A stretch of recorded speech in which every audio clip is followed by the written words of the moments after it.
Salut les amis de eSport TV, merci encore gars de la confiance renouvelée, merci de wéy di like, merci de wéy di abonné, merci di bokk ci famille eSport TV. Sama diggante que Sadio Mané dara nekku ci entre moi et Sadio Mané, notre relation est une relation professionnelle. Loolu kii di Mohamed Salah moom moo ko wax gannaaw bi nga xamee ne dafa doon def benn entretien avec une télévision anglaise ñu koy laaj sa prétendue rivalité ak ki nga xam ne mooy Sadio Mané li ko waraloon nag mooy benn incident bu amoon ci benn match daaw di ca Angleterre match la woon diggante ñi nga xam ne moom mooy Liverpool ak Burnley 3-0 Liverpool dooroon am action boo xam ne ñëpp moom lañ doon naatable mooy action ba ngeen gis ni Mohamed Salah amoon opportunité passe Sadio Mané moom rek devant le but defu ko Sadio Mané après quelques minutes Jürgen Klopp génne ko loolu naqari ko énervé ko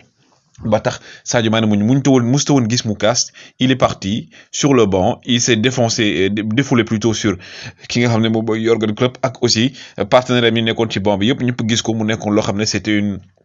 image inédite ngay gis Sadio Mané kaas di ñàngal nii nga xam ne mosuñu ko woon gis ñëpp dañoo gisoon ne Sadio Mané c'est une personne très réservée c'est une personne très calme et ça a beaucoup fait parler ci loolu nag depuis boobu ba léegi su fekkee Mohamed Salah deful passe Sadio Mané ñëpp kaas bu Sadio Mané deful passe Mohamed Salah ñëpp kaas ñu jël ko ne bon seen relation ñoom ñaar dafa mel ne ku nekk dafa am benn rivalité bu fa am Mohamed Salah est revenu sur ça il a dit que chaque fois qu'il ne fait pas la passe les gens pensent qu'il y a quelque chose chaque fois également que moi je ne fais pas la passe les gens commencent à inventer des choses c'est vrai également qu'il y a une certaine rivalité entre nous c'est une rivalité mais c'est une rivalité saine et professionnelle chacun veut tirer l'équipe vers l'avant ku nekk da nga bëgg équipe bi dem ci kanam et c'est normal aussi que chacun veuille montrer qu'il est le meilleur parce que aussi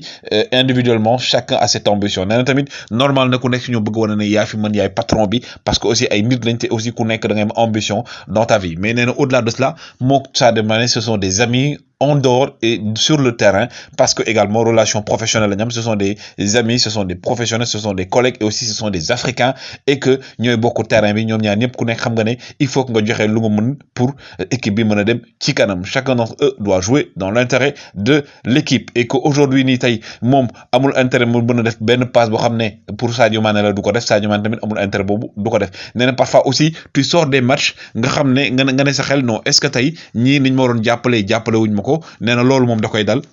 nit la comme aussi day dal Sadio nit la parfois nga jàpp ne kii waroon na ma passe bal bi passe ñu ma ko mais ce qui est sûr c'est que aujourd'hui la relation entre lui et Sadio Mané est une relation professionnelle que nit ñi li ñuy wax ñëpp amu ci ils sont amis en dehors du terrain et sur le terrain également ils jouent comme des professionnels et aussi au-delà de cela ce sont des Africains et que tey Liverpool ci ñoom ñaar ñëpp lay compter et que dans cette optique donc nañu bàyyi di naan waaw Mohamed Salah ak Sadio Mané dañoo nekk en rivalité wala duñu passante truc du genre nee na loolu dañuy wax lu la neex mënta ñàkk nag joueur bu nekk parfois nga frustré Sadio parfois day frustré man parfois damay frustré mais ça reste dans le cadre d'une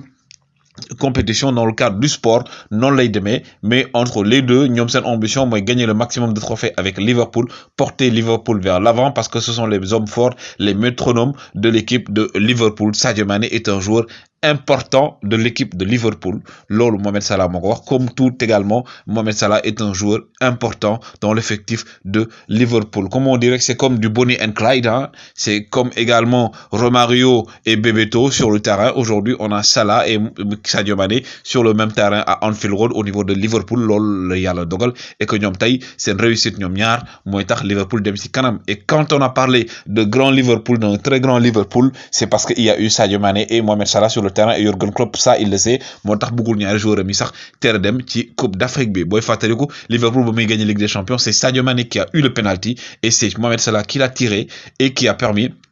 bien entendu de remporter cette Ligue des Champions grâce à qui grâce à Sadio Mané donc aujourd'hui gars yi quelles que soient les polémiques Mohamed Salah moom dellu si na ci relation il faut savoir qu'aujourd'hui Mohamed Salah est le meilleur buteur de la Premier League il a 13 buts Sadio Mané est le troisième meilleur buteur de Liverpool donc avec 7 buts devant lui il y a Diogo Jota ak ki nga xam ne mooy Mohamed Salah Diogo Jota moom 8 buts la am mais ce qui est sûr c'est que c'est une relation fraternelle c'est une relation professionnelle et Jürgen Klopp c'est que avec ces deux hommes il peut aller très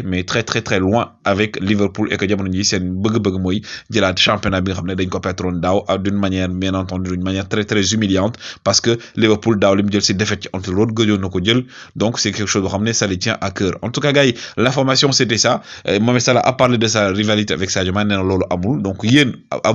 votre avis donnez votre avis woy leen di like woy leen di abonné woy leen di bàyyi seen commentaire et surtout le plus important faites partie de plus en plus de la famille eSport TV jaa ngeen jëf les gars.